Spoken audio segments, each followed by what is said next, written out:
Hi friends, ಮಂಗಳ cooking ಚಾನಲ್ಗೆ ಸ್ವಾಗತ. ಇವತ್ತು ನಾನು ನಾಗರ ಪಂಚಮಿಗೆ ಮಾಡ್ತಕ್ಕಂಥ ಜೋಳದ ಅರಳು ಯಾವ ಥರ ಮಾಡೋದಂತ ತೋರಿಸ್ತಾ ಇದ್ದೀನಿ. ಬರ್ರಿ, ಭಾಳ ಈಸಿಯಾಗಿ ನೀವು ಅರಳು ಹುರ್ಕೋಬೋದು. ತೋರಿಸ್ತೀನಿ, ನೋಡೋಣ ಬರ್ರಿ.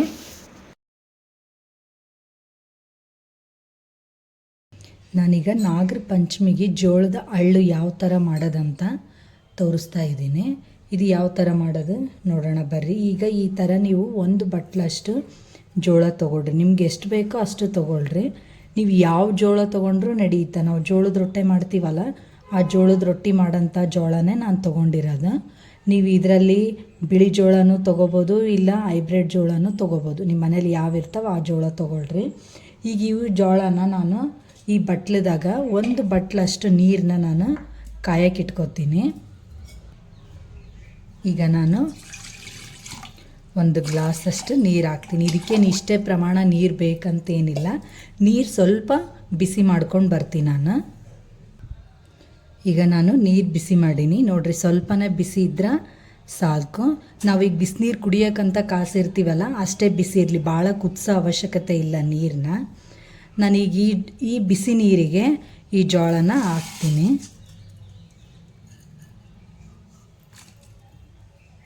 ಈ ಜೋಳನ ಹಾಕಿ ಹಿಂಗೆ ಒಂದು 5 ನಿಮಿಷ ನಾವು ಒಂದು ಪ್ಲೇಟ್ ಮುಚ್ಚಿ ಇಟ್ಬಿಡಣ್ರಿ.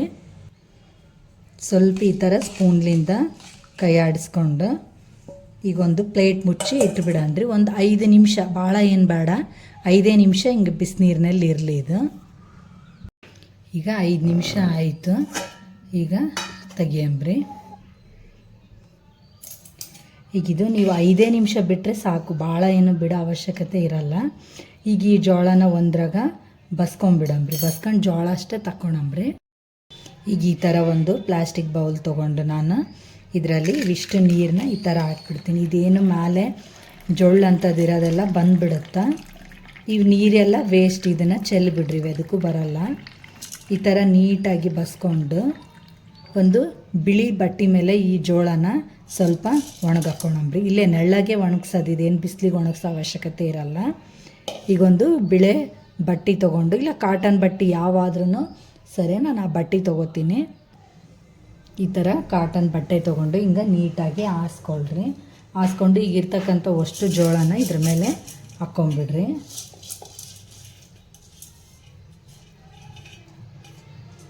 ಈ ಥರ ಹಾಕಿ ನೀವು ಸ್ವಲ್ಪ ಒಂದು 5 ರಿಂದ 10 ನಿಮಿಷ ಸ್ವಲ್ಪ ಇದೇ ಥರ ಗಾಳಿಗೆ ಹಾರಿಕೊಂಡ್ರೆ ಸಾಕು. ಹಳ್ಳು ಎಷ್ಟು ಚೆನ್ನಾಗಿ ಬರ್ತಾವಂದ್ರೆ ನೀವು ಯಾವುದೇ ಥರ ಹಳ್ಳಿಂದು ಜೋಳ ತಂದು ಉರಿಯೋ ಅವಶ್ಯಕತೆ ಇರಲ್ಲ. ಇಷ್ಟೇ ಇದ್ದರೆ ಸಾಕು, ಎಷ್ಟು ಚೆನ್ನಾಗಿ ಹಳ್ಳು ಬರ್ತಾವ. ಇದೀಗ 10 ನಿಮಿಷ ಸ್ವಲ್ಪ ಒಣಗಕ್ಕೆ ಬಿಡಣ್ರಿ. ಈಗ 10 ನಿಮಿಷ ಚೆನ್ನಾಗಿ ಒಣಗಿಸೀನಿ. ಈಗ ನೋಡಿರಿ, ಯಾವುದೇ ನೀರಿನ ಅಂಶ ಇಲ್ಲ.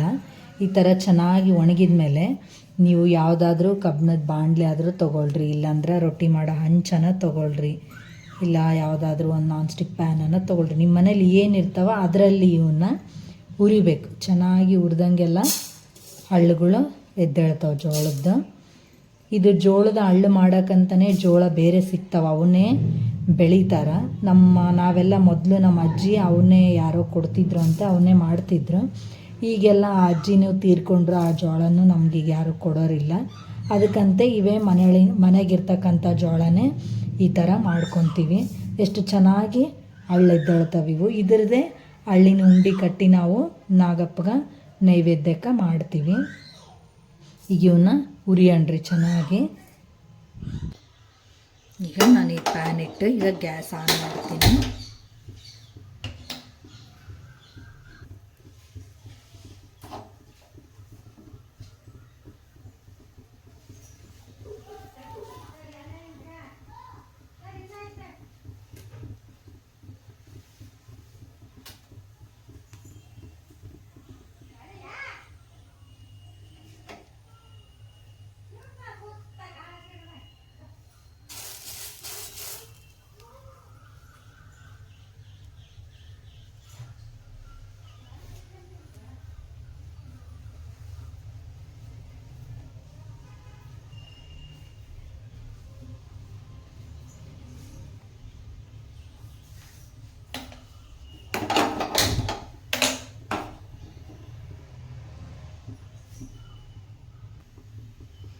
ನೋಡಿರಿ ಈ ಥರ ನಾನು ಬಟ್ಟೆ ಹಾಕಿನಿ. ಈಗ ನೀಟಾಗಿ ಇವೆಲ್ಲ ಸಿಡಿಯಕತ್ತಾವ. ಈ ಥರ ಸಿಡಿಯುವಾಗ ನೀವು ನೀಟಾಗಿ ಬಟ್ಟೆನ ಇದ್ರಾಗ ಕ್ಲೋಸ್ ಮಾಡಿಬಿಡ್ರಿ.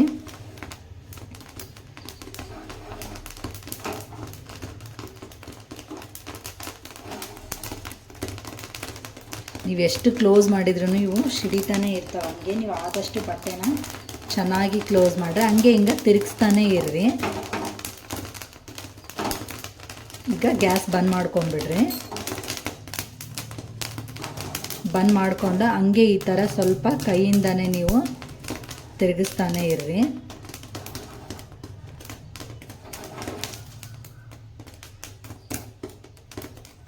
ಈಗ ನಾವು ಬಟ್ಟೆ ತೆಗೆದುಬಿಟ್ರೆ ಎಲ್ಲವೂ ಹೊರಗಡೆ ಸಿಡಿದ್ಬಿಡ್ತಾವ.